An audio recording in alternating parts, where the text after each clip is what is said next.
Dear second year students, I am teaching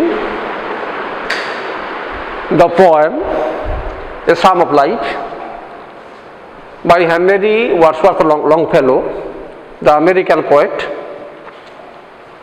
I have told you that the poem is having ethics, morality, philosophy, and all these things are related to life, the human life.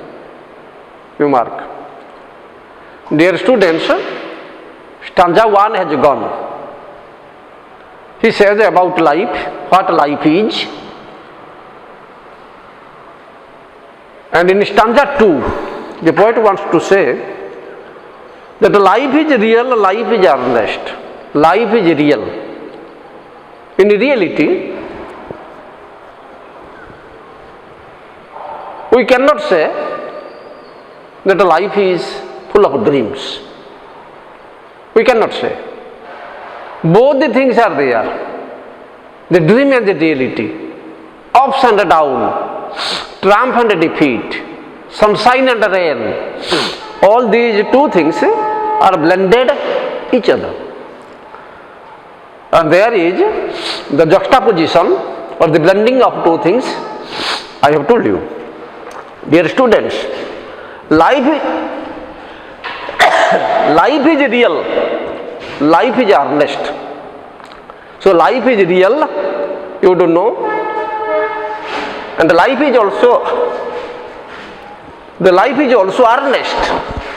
So the promise of what is to come, the promise of what is to come is important, because life has many promises. I have promises to keep. The woods are lovely, dark and deep, but I have promises to keep. These promises are related to life. That is why life is earnest. You mark. When in your life there are many promises, you have taken vow, you have taken pledge. Life is having obligation. Life is having duty. Life is having duty, obligation for others. So that is why the poet says the life is real, the life is also earnest. You have to do something for others. Promise of what is to do, promise of what is to come. That is the earnest. Life is earnest. And the grave is not its goal. You mark the grave, the cremation ground. That is the grave. The cremation ground is not the end of your life. You have been begotten not to die. You are not for death. You are not to die, but you are to live. So the poet says that the graveyard, the cremation ground, is not at all the destination of life, is not at all the goal of life. You mark? Life is real, life is earnest, and the grave is not its goal. The grave is not its goal. The grave, that is the cremation ground, where the corpses are buried, they are burnt. Dear students, you have been begotten, you have taken birth, you have been begotten not to die. We will die one day, no doubt. So I will give you the Donnian philosophy, Donne's philosophy. So Donne says death has no role to play. Death has no vital role to play in the life of the human being, because life of the human being is very vital, very important. Death has nothing to play. It has no role to play. Death will come and spoil the life, spoil the body.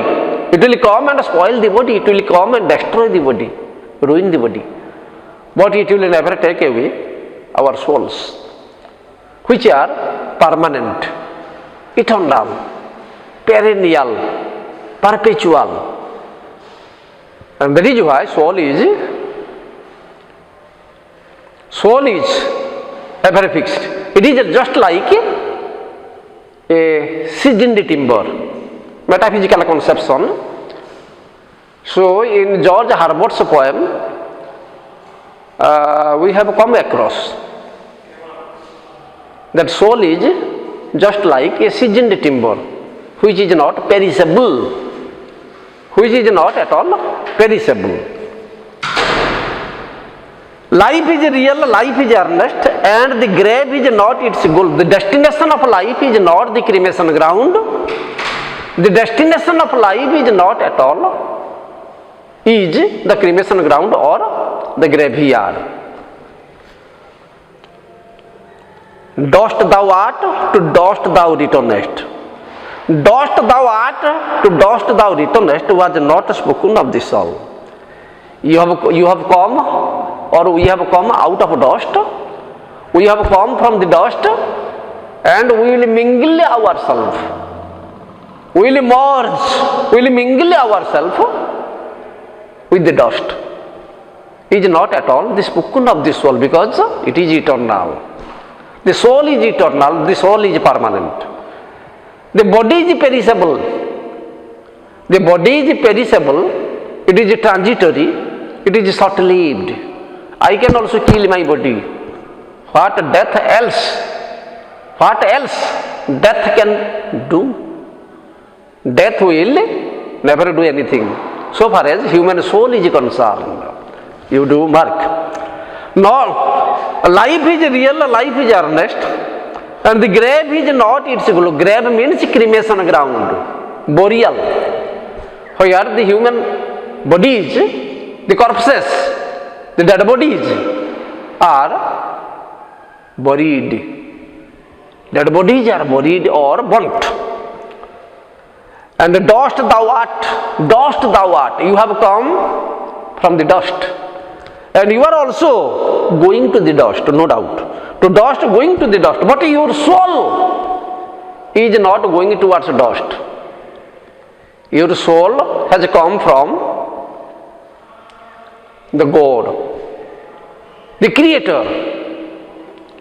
If you have feelings, I am analyzing biblically, because the poem is a biblical allusion. I am not analyzing the poem scientifically. Science will say many of the things. Science will never rely that there is a God. May not rely. But I will have faith in God. I will have reliance on God. I will have faith, belief in God. So that is why, from the biblical point of view, from the Bible point of view, biblical point of view, I say that there is a God. There is the Creator. The human beings have already been created. So in the Bible, in the Testament, Old Testament and New Testament. In the New Testament you will see Adam and Eve, the story of Adam and Eve. How the human beings have been created. After the creation, how God allows many of the things to shower upon them. That means beauty comes, wisdom comes, strength comes, feelings come, thought comes, and many of the things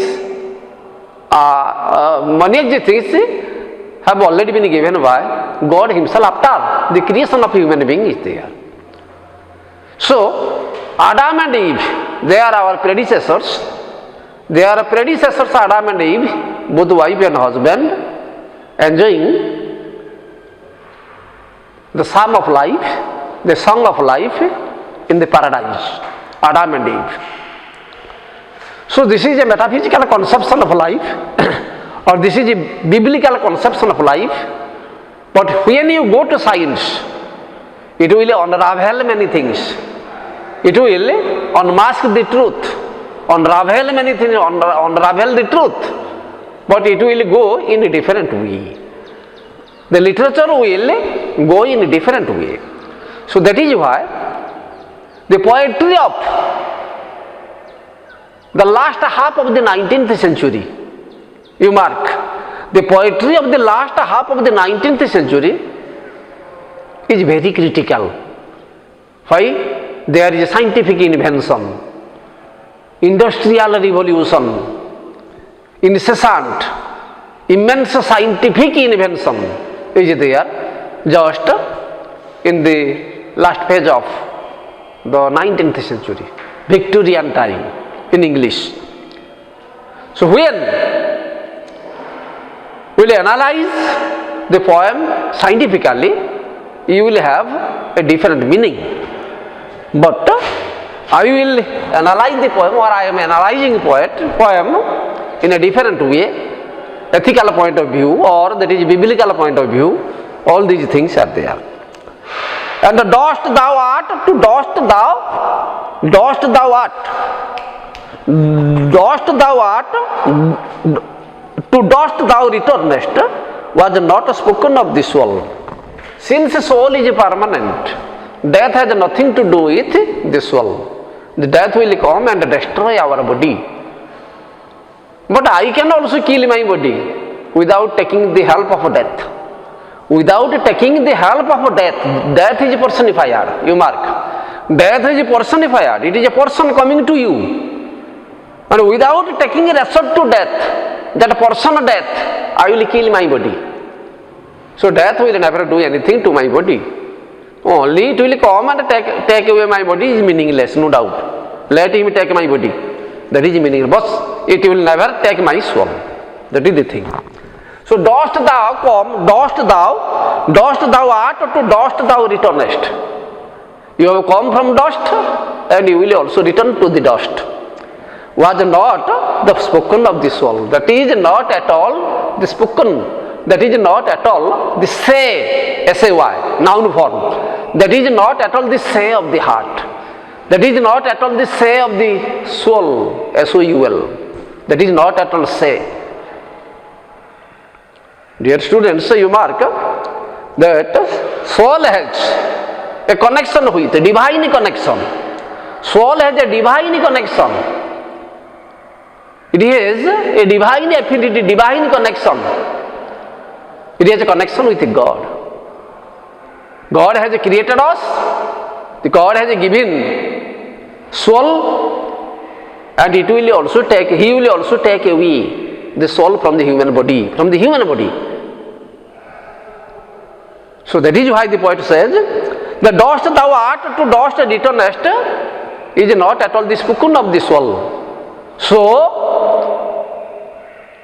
without giving rise to all these things, or keeping these things in view, you are to proceed on at present.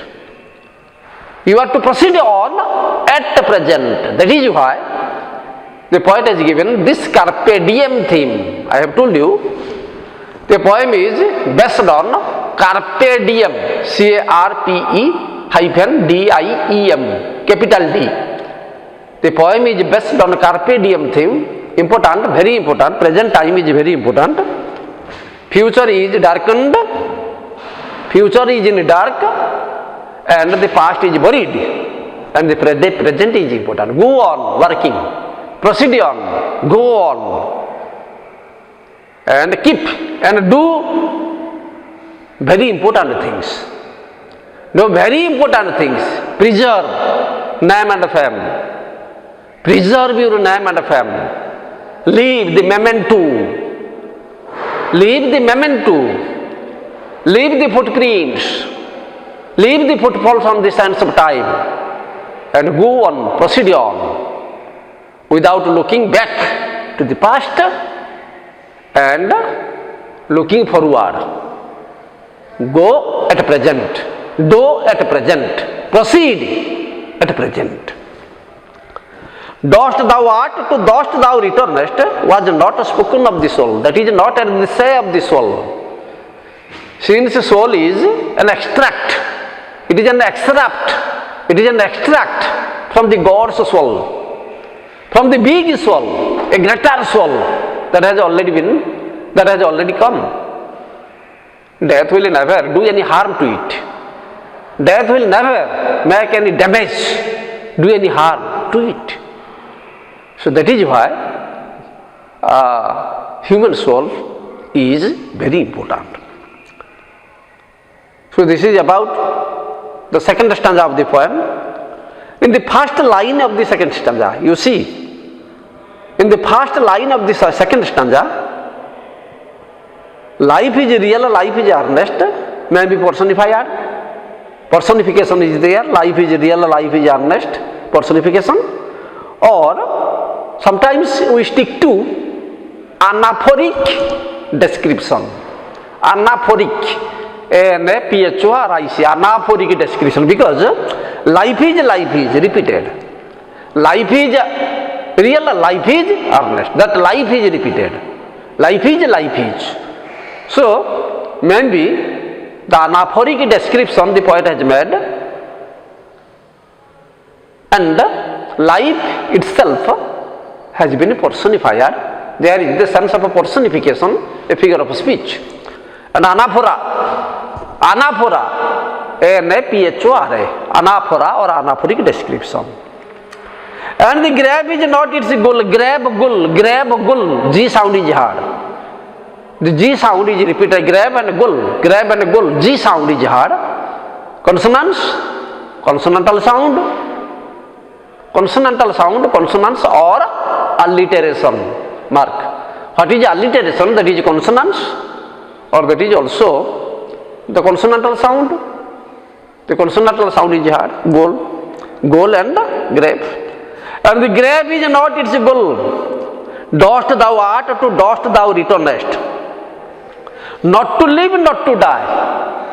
Not to live, not to die. In between. Not to live, not to die. So there is a poem, Know Then Thyself. Know Then Thyself by Alexander Pope. The 18th century poem, Know Then Thyself. Man is not a beast. Man is not a man in true sense of the term. In between the two. Man is having blunders, man is having truth, man is having falsehood. Man is having truth, man is having falsehood.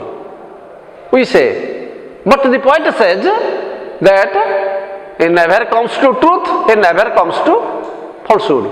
But he stays in between the two, dangles in between the two. You mark, know then thyself. Man is not a beast. Man is not a beast. Man is not a man in the true sense of the term, in between the two. So dear students, you mark that is not to live, not to die, but to be remembered. Not to live, not to die. टिके काटी देगी जुड़ी दियो ले काटी दे hello सेटा काटी दियो dear secondary students so there is a disruption, so I will continue. So the soul is an extract, it is an extract from the world of God. I have given you the hints about the creation of Adam and Eve, and the showering of many of the things upon the human beings.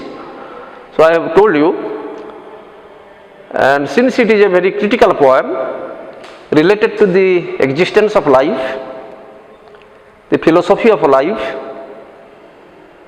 I will continue the poem not in a giant stride but slowly. I will continue the poem, not in a giant stride but slowly, because slow and steady wins the race.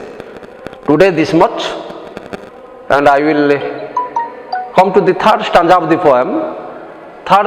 poem in the next class. Since I am busy today, I stop here. Thank you all.